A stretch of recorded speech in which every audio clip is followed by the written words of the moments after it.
Bir kun otaxon ertalab kelibdi-da, bolalarni uyg'otib, "Bolalar turinglar" dedi. "Ha, ho'kizimiz o'g'irlab ketishdi" dedi. Keyin choponlarni kiyib, molxonaga borsak, ho'kiz yo'q ekan. Ota gap boshlabdi. Ho'kiz yo'q debdi. Katta o'g'li logistik davom ettirar ekan, to'g'ri, mantiqiy. Katta o'g'li bunday qarabdi-da, "Cho'ta devor buzildi" dedi. O'g'ri demak devordan olib chiqqan dedi. O'rtanchi o'g'li devor buzilgan, bu qishloqqa qarab buzilgan. Demak, o'g'ri ana shu qishloqdan bo'lishi kerak. Chunki bu yoqda bo'lgan, bu yoqqa buzar dedi. Kichkinasi aytsin-da, o'ylab, agar debdi o'qishlardan o'g'ri bo'lsa, o'zi yo'lda bitta qilay o'g'ri bor debdi, ana shu o'g'irlagan. Ketdik debdi.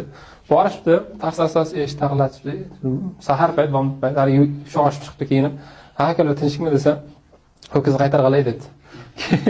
"Qanaqa ho'kiz, men nechasi xabarim yo'q, ho'kiz bekor aytsin. Nimaga aslanib aytasan" desa, "Shu ho'kiz yo'q, ertalab tursak, devor bunaqasiga buzilgan. Sizlar qishloqlarning faqat seni o'g'irsan-ku" debdi.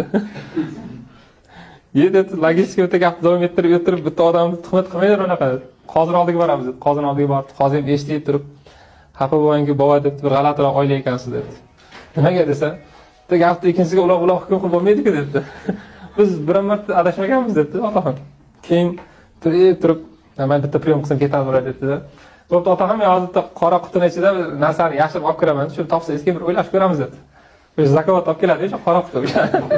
Tashqariga chiqdi-da, qora qutining ichiga katta bir apelsin solibdi-da, olib kelib shuni qo'ydi.